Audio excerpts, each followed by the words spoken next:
Hello प्यारे बच्चों, कैसे हो तुम सब? होपफुली तुम सभी स्वस्थ और मस्त होंगे और इंतज़ार कर रहे होंगे हमारी आज की प्यारी सी कहानी का। तो बिना देर करे शुरू करते हैं आज की कहानी। हमारी आज की कहानी है दो बहुत ही प्यारी फ्रेंड्स की और इनका नाम था श्रुति और आकांक्षा।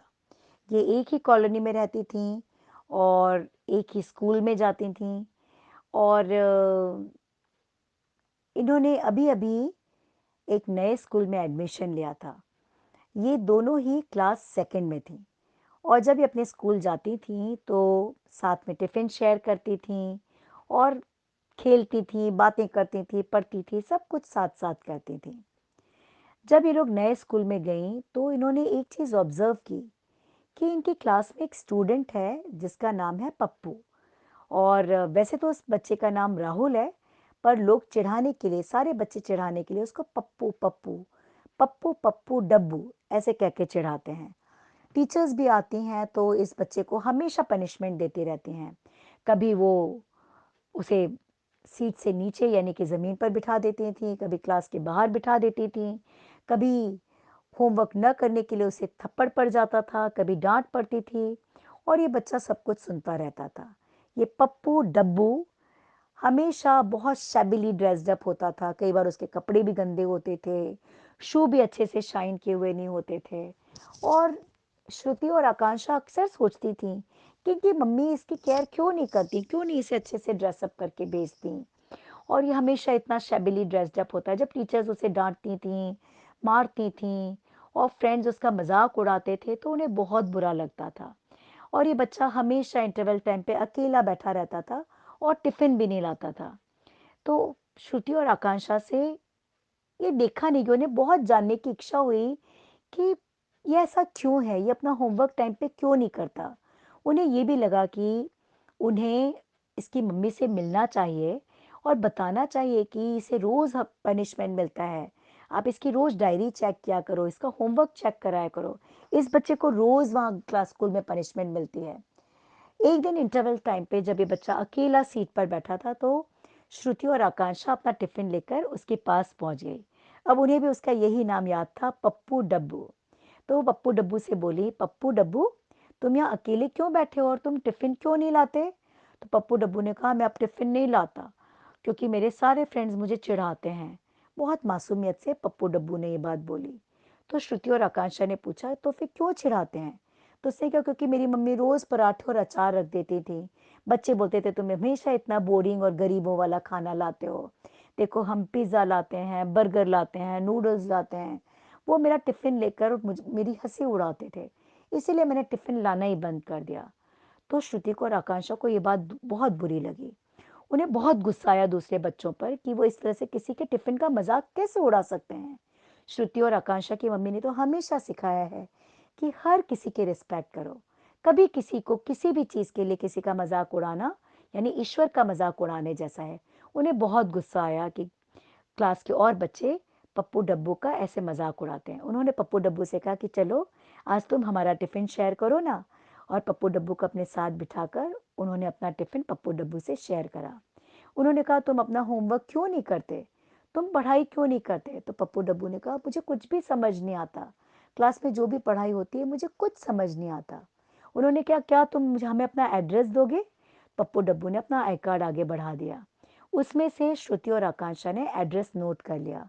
श्रुति और आकांक्षा ने सोच लिया कि आज अपनी मम्मी के साथ ही उसके घर जाएंगी और जाकर उसकी मम्मी को बताएंगी कि पप्पू डब्बू को रोज स्कूल में पनिशमेंट मिल रही है, तो वो थोड़ा-सा उस पर ध्यान दें, उसकी यूनिफ़ॉर्म को साफ-सुथरा रखें, उसे अच्छे से रेडी करके भेजें ताकि उसका मज़ाक ना उड़े।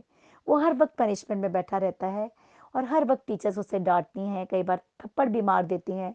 ये बात श्रुति और आकांक्षा को बिल्कुल अच्छी नहीं लगती थी, क्योंकि श्रुति और आकांक्षा और बच्चों से बहुत अलग थीं। जब घर जाकर श्रुति और आकांक्षा ने कहा कि मम्मी आप हमारे साथ चलो, इस एड्रेस पर आज मुझे इस बच्चे की मम्मी से बात करनी है क्योंकि हमें मालूम करना है और बताना है इसकी मम्मी को कि उनका बेटा रोज़ पनिशमेंट में खड़ा रहता है और डाँट पड़ती है उसे शैबिली ड्रेस्ड अप होने के लिए, होमवर्क न करने के लिए। तो आकांक्षा और श्रुति की मम्मी को लगा कि ये तो बहुत पास ही में एक बस्ती है जहाँ का एड्रेस है उन्होंने कहा ठीक है, अगर तुम चाहते हो कि तुम पप्पू डब्बू की कुछ हेल्प कर सकते हो तो चलो हम तुम्हें ले चलते हैं। और इस तरह आकांक्षा और श्रुति अपनी मम्मियों के साथ उस एड्रेस को ढूंढते ढांढते आ गए। उन्हें जानकर बहुत हैरानी हुई कि ये एड्रेस एक बहुत ही पुअर बस्ती के घरों का था। जब वो वहां गए तो उन्हें समझते देर नहीं लगी कि पप्पू डब्बू क्यों ऐसा है, क्यों वो अच्छे से रेडी होकर नहीं आता। उसका घर एक बहुत ही बदनुमा हाल की एक झोपड़ी थी और उसके पापा एक रिक्शा चलाते थे। वो एक बड़ी कंपनी के मालिक का सामान रिक्शे में ले जाकर ले जाते थे, तो उस बड़े मालकिन से रिक्वेस्ट करके, मालिक से रिक्वेस्ट करके और उनकी रेफरेंस से उनके बेटे को अच्छे स्कूल में पढ़ाई के लिए एडमिशन तो मिल गया, लेकिन आगे का खर्चा उठाने के लिए उनके पास कुछ भी नहीं था। जब आकांक्षा और श्रुति उसकी मम्मी के पास मिले और मम्मी से एक बात की कि आप इसकी डायरी क्यों नहीं पढ़ते, तो उन्हें मालूम पड़ा कि उसकी मम्मी तो बिल्कुल अनपढ़ है, उन्हें पढ़ना लिखना भी नहीं आता। बस उन दोनों की इच्छा थी कि किसी तरह से उनका बेटा पढ़ जाए और खूब बड़ा आदमी बन जाए। तो जो स्ट्रगल हमें करनी पड़ रही है, रिक्शा चलाना पड़ रहा है और बुरे गरीबी के दिन हैं, वो हमारे बेटे को नहीं देखने पड़ेंगे। लेकिन हमारे पास इसके कोचिंग्स और ट्यूशन्स के लिए बिल्कुल पैसे नहीं हैं। दिन रात एक करके रिक्शा चला के और पप्पू डब्बू की मम्मी भी घरों में काम करके जो पैसे जुटाती थी, उससे स्कूल की महंगी फीस भर पाते थे बस। उनके पास ट्यूशन्स के लिए बिल्कुल भी पैसे नहीं थे और इसी वजह से उसको पढ़ाने वाला कोई नहीं था और उसे जब चूंकि कॉन्सेप्ट क्लियर नहीं थे तो उसका पढ़ाई में मन भी नहीं लगता था, उसे कुछ भी समझ नहीं आता था। श्रुति और आकांक्षा को ये देखकर बहुत दुख हुआ और उन्हें लगा कि उन्हें कुछ न कुछ हेल्प तो इनकी करनी चाहिए। श्रुति और आकांक्षा अपने घर आ गए और घर आकर श्रुति और आकांक्षा ने अपनी मम्मी को कहा कि मम्मी, हम आपसे परमिशन चाहते हैं, पप्पू डब्बू को हम अपने घर बुलाकर हम पढ़ाएंगे। हम अर्ली मॉर्निंग उठकर लेट नाइट स्कूल से आते अपना होमवर्क अपनी पढ़ाई कर लेंगे, पर रोज 1 घंटे श्रुति और 1 घंटे मैं यानी आकांक्षा, श्रुति और आकांक्षा ने डिसाइड किया रोज 1-1 घंटे वो पप्पू डब्बू को पढ़ाएंगे। और उन्होंने कहा कि मम्मी, आप प्लीज़ हमें अब पप्पू डब्बू के लिए टिफ़िन भी देना, ताकि उन्हें बिल्कुल कॉम्प्लेक्स फील ना हो। और वो इस बात का ध्यान रखने लगे कि पप्पू डब्बू को अब कोई भी ना चिढ़ाए। वो न सिर्फ उनके लिए टिफ़िन ले जाते थे, बट स्कूल के बाद वो पप्पू डब्बू को अपने घर बुलाकर उसे पढ़ाते थे, उसके साथ खेलते थे, उसे अच्छी बातें सिखाते थे, उसके यूनिफॉर्म को धोकर आयरन करके दे देते थे, बैग को मैनेज कर देते थे।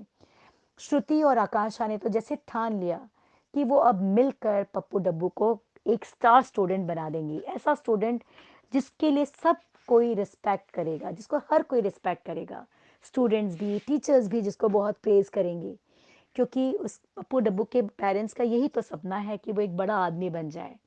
और आकांक्ष और श्रुति के मम्मी पापा बहुत ही खुश थे कि ये छोटी सी उम्र में इतनी बड़ी जिम्मेदारी आकांक्ष और श्रुति ने ली। और वो बहुत खुश थे कि बड़े टाइम मैनेजमेंट के साथ श्रुति और आकांक्षा अपनी भी पढ़ाई करते थे और साथ में पप्पू डब्बू को भी पढ़ाते थे और बहुत मेहनत के साथ। धीरे धीरे पप्पू डब्बू को सारे कॉन्सेप्ट क्लियर होने लग गए, उसे सारी चीज़ें समझ आने लग गई। रेगुलर रिवीजन की वजह से वो पढ़ाई में बहुत होशियार हो गया, वो बहुत शार्प माइंडेड था। धीरे धीरे उसके टेस्ट में बहुत अच्छे मार्क्स आने लग गए, एग्ज़ाम में बहुत अच्छे मार्क्स आने लगे और वो बहुत ही ब्राइट और ब्रिलियंट स्टूडेंट बन गया। और नेक्स्ट क्लास में जब वो पहुंचे तो इन दोनों के सेक्शंस बदल चुके थे। पप्पू डब्बू दूसरी क्लास में थे और श्रुति और आकांक्षा दूसरी क्लास में थे। पर यहाँ पे भी पप्पू डब्बू को श्रुति और आकांक्षा पढ़ाते थे। अब पप्पू डब्बू अपनी पढ़ाई को खुद करने के लिए भी थोड़ा सा कैपेबल हो गया था। पढ़ते पढ़ते और बहुत मेहनत से, डेडिकेशन से पढ़ते पढ़ते पप्पू डब्बू ब्राइट स्टूडेंट बन गया और इस बार उसके पूरे स्कूल के बच्चों में सबसे हाईएस्ट मार्क्स थे। और जब फाइनल एनुअल फंक्शन वाले दिन पप्पू डब्बू का नाम इस लिस्ट में था और उसका नाम जब स्टेज पे बुलाया गया कि पूरे स्कूल में जो टॉपर स्टूडेंट है उसको हम स्टेज पर बुलाते हैं, जब पप्पू डब्बू स्टेज पर गया तो उसने कहा कि इस प्राइज़ के हकदार मैं नहीं, बल्कि मेरी 2 दीदियां हैं। प्रिंसिपल सर, मैं आपसे रिक्वेस्ट करना चाहता हूँ कि आप उन दीदियों को बुलाइए, ये प्राइज़ मेरा नहीं बल्कि उनका है। और कहते हुए पप्पू डब्बू ने स्टेज से ही कहा कि मेरी दोनों दीदियाँ श्रुति दीदी और आकांक्षा दीदी प्लीज़ स्टेज पर आ जाओ। जब ये दोनों स्टेज पर पहुंची तो उन दोनों के हाथों में अपना प्राइज पप्पू डब्बू ने दे दिया। और ये देखकर श्रुति और आकांक्षा बहुत खुश हो गए। प्रिंसिपल को भी बहुत खुशी हुई कि उन्हीं के स्कूल की दो बच्चियों ने इस गरीब स्टूडेंट को पढ़ाने के लिए अपने रेगुलर टाइम में से टाइम निकाला और उसे एक ब्राइट स्टूडेंट बना दिया। उनके छोटे से एफर्ट्स ने इस इग्नोर्ड और डल बच्चे को, डफर बच्चे को एक ब्रिलियंट बच्चा बना दिया और इसके फ्यूचर को संवार दिया, फ्यूचर को अच्छा बनाने की एक नींव रख दी। प्रिंसिपल ने जल्दी से ही 2 ट्रॉफीज का और इंतजाम करवाया और श्रुति आकांक्षा को भी एक-एक ट्रॉफी एनुअल फंक्शन में दी और उनको बहुत प्रेजेस मिली। श्रुति आकांक्षा बहुत खुश थी। श्रुति आकांक्षा के पेरेंट्स तो फूले नहीं समा रहे थे और आज पप्पू डब्बू के पेरेंट्स भी बहुत खुश थे। और इसी तरह से मिलजुल कर पढ़ाई का दौर चलता रहा। श्रुति, आकांक्षा और पप्पू डब्बू ये बेस्ट फ्रेंड बने रहे और आगे चलकर ये बहुत अच्छे काबिल इंसान बने। बहुत अच्छी जॉब्स, बहुत अच्छे काम, इंटरप्राइज, इन्होंने अपने अपने बिजनेस भी सेटअप किए। पहले जॉब की, फिर बिजनेस सेटअप किए और इन्होंने और भी कई गरीब बच्चों की हेल्प की। स्कूल्स बनवाए जिसमें वो गरीब बच्चे बिना किसी फीस के पढ़ सकें और ये खुद भी थोड़ा सा वक्त निकालकर गरीब बच्चों को पढ़ाने लगे। तो यही थी हमारी आज की स्टोरी। होपफुली तुम्हें पसंद आई होगी। और इस स्टोरी से हमने क्या सीखा? इस स्टोरी से ये सीखा कि हमें जजमेंटल कभी नहीं होना चाहिए। हमें कभी भी डिस्क्रिमिनेशन नहीं करनी है, चाहे वो हमारे फ्रेंड्स हों, चाहे वो हमारे यहाँ काम करने वाले लोग हों, कोई भी हो। ईश्वर ने हर किसी को स्पेशल बनाया है और हर इंसान रिस्पेक्ट का पात्र है, हर इंसान रिस्पेक्टेबल है। किसी को भी डिसरिस्पेक्ट हमें कभी नहीं करना चाहिए। जो लोग दूसरों को डिसरिस्पेक्ट करते हैं वो गॉड को डिसरिस्पेक्ट करते हैं। हमें हर किसी की रिस्पेक्ट करते हुए उसके लिए हेल्पफुल रहना है। जैसा कि श्रुति और आकांक्षा, वो दोनों भी स्टूडेंट थी, लेकिन जब उन्होंने पप्पू डब्बू की ये हालत देखी तो उन्होंने और बच्चों की तरह उनका मजाक नहीं उड़ाया, बल्कि उन्होंने कोशिश की कि किस तरह से वो पप्पू डब्बू को इतना स्ट्रांग बना दें कि कोई उनका मजाक ही न उड़ाए। इसी तरह से हमें अपने दोस्तों की, अपने आसपास के लोगों की जो कमज़ोर हैं, हमसे कमज़ोर हैं, हमें उनको भी स्ट्रांग बनाने के लिए प्रेयर करनी चाहिए और कोशिश करनी चाहिए और उनको अपनी हेल्प और कॉपरेशन देना चाहिए। तो यही थी हमारी आज की छोटी सी स्टोरी। होपफुली तुम्हें पसंद आई होगी। इस स्टोरी को अपने friends, relatives, neighbours, cousins, school friends सबके साथ शेयर करना न भूलना। हमारे चैनल को झटपट सब्सक्राइब कर लेना, बेल आइकन को हिट कर देना। कल मिलते हैं एक नई स्टोरी के साथ। तब तक के लिए ढेर सारी ब्लेसिंग्स के साथ। Good night, take care, bye bye.